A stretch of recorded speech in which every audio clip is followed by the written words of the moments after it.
لہٰذا یہ ہو گیا، اب نیب کی ذمہ داری ہوگی اور ملزم کی نہیں ہوگی۔ یہ دوسری بڑی اہم ترمیم کی گئی ہے۔ تیسری ایک اور اہم ترمیم کی گئی ہے، اور وہ یہ کی گئی ہے بیرون ملک سے جو بھی شہادتیں دستاویزی ثبوت آئیں گے، یہ بڑا غور سے سنیے گا کہ بیرون ملک سے ملزم کے خلاف کوئی بھی شہادتیں آتی ہیں، کوئی بھی دستاویزی ثبوت آتے ہیں، تو وہ استعمال نہیں ہو سکیں گی پاکستان کی کسی عدالت میں، وہ ثبوت نہ وہ دستاویزی شہادتیں۔ لہٰذا اب باہر سے وہ جو لکھے جاتے تھے MLAs میوچل لیگل اسسٹنٹس جو مختلف ممالک سے، ان کی کوئی حیثیت نہیں ہے۔ والیوم 10 جو ہے وہ دفن ہو گیا ہے، والیوم 10 دفن ہو گیا ہے، اور جتنے بھی MLAs چل رہے تھے، لکھے ہوئے تھے، جواب آ رہے تھے، وہ سارے کے سارے ردی کی ٹوکری میں چلے گئے ہیں، لہذا ان کی کوئی حیثیت نہیں ہے۔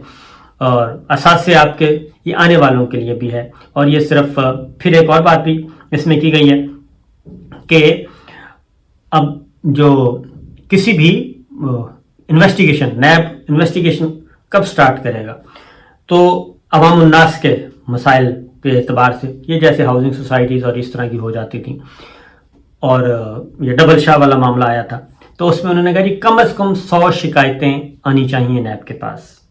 100 شکایتیں آئیں گی تو ہی نیب اس پہ کوئی ایکٹ کرے گا، اور اگر 99 شکایتیں آتی ہیں، 99 متاثرین نیب سے رجوع کرتے ہیں، تو ایسی صورت میں بھی وہ کیس ٹیک اپ نہیں ہو سکے گا۔ یہ نیب ہے۔ اور پھر آخری جو کی گئی ہے ترمیم، وہ یہ کی گئی ہے کہ اگر ریفرنس بے بنیاد ثابت ہوتا ہے، یعنی کہ سزا نہیں ہوتی، عدالت بری کر دیتا ہے، تو پھر نیب افسران کو کیا ہوگا جی 5 سال قید کی سزا ہوگی۔ یہ ایک بنیادی چیز ہوئی ہے۔ تو یہ ہیں وہ اہداف جو کہ حاصل کیے جا رہے ہیں۔ اسی طریقے سے باقی الیکشن رولز جو ہیں وہ بھی تبدیل کیے جا رہے ہیں، اور حلقہ بندیاں جو آپ کو پتہ ہی ہے جو کچھ ہو رہا ہے وہ ایک الگ چیپٹر ہے۔ اب آتے ہیں پاکستان پیپلز پارٹی کی کور کمیٹی کا ایک اجلاس ہوا ہے، اور اس اجلاس میں ڈسکشن کیا تھی؟ اس اجلاس میں ڈسکشن تھی، وزیر خارجہ ہیں بلاول بھٹو زرداری، اور اچانک ایک خبر آئی، اور خبر یہ آئی کہ افغانستان میں تحریک طالبان پاکستان کے ساتھ کوئی جنگ بندی کا معاہدہ ہوا ہے، اور جنگ بندی معاہدے کے تحت اب بات چیت ان کے ساتھ چل رہی ہے۔ پھر پاکستان سے ایک وفد گیا، جرگہ گیا، اور اس میں کون تھا کون نہیں تھا یہ ایک الگ کہانی ہے۔ مذاکرات ہوئے، مذاکرات کے نتیجے میں اور یہ سب کچھ ہوا، اور طالبان نے، تحریک طالبان نے، انہوں نے کیا کیا؟ انہوں نے کچھ مطالبات پیش کیے، اور یہ سارا چیز اچانک میڈیا میں آئی، سیز فائر ہو گیا جی، جنگ بندی ہو گئی ہے، اور بات چیت آگے بڑھ رہی ہے۔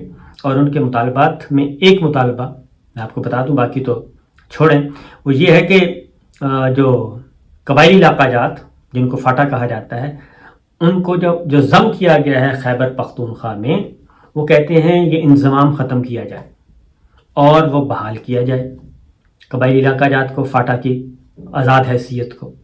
یہ اب تحریک طالبان پاکستان کر رہے ہیں مطالبہ، اور یہ سب کی سب لیڈرشپ بیٹھی ہے افغانستان میں، اور افغان طالبان ان کو تحفظ دے رہے ہیں۔ یہ صورتحال ہے۔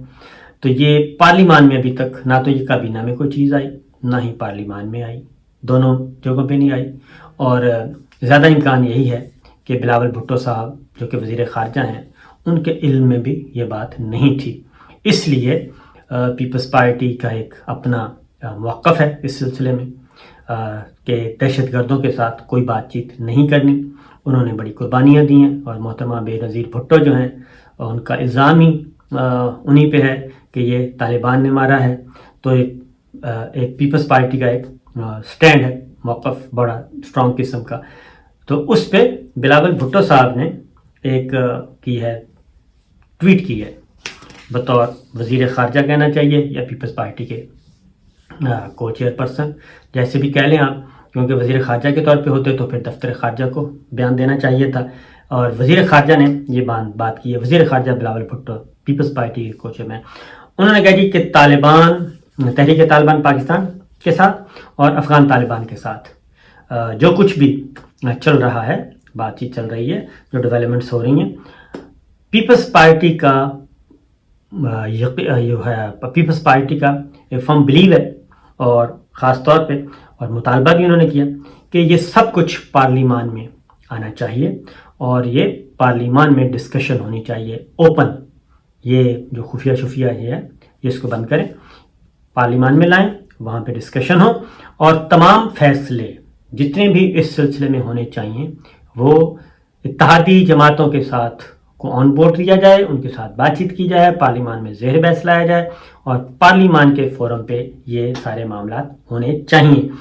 اب یہ ہے وہ بات جو کہ خان صاحب کا بھی یہی تھا کہ پرائم منسٹر عمران خان جب تھے تو ان کو بھی یہی چیزیں تھیں کہ پتہ چلتا تھا، خبریں آنا شروع ہوتی تھیں تو پتہ چلتا تھا کہ ڈیولپمنٹس ہو رہی ہیں کچھ. ان میں یہ افغانستان کا معاملہ بھی تھا، اس میں کشمیر کا معاملہ بھی تھا، اس میں اسرائیل کا معاملہ بھی تھا، اس میں آپ کا کچھ اور معاملات بھی تھے.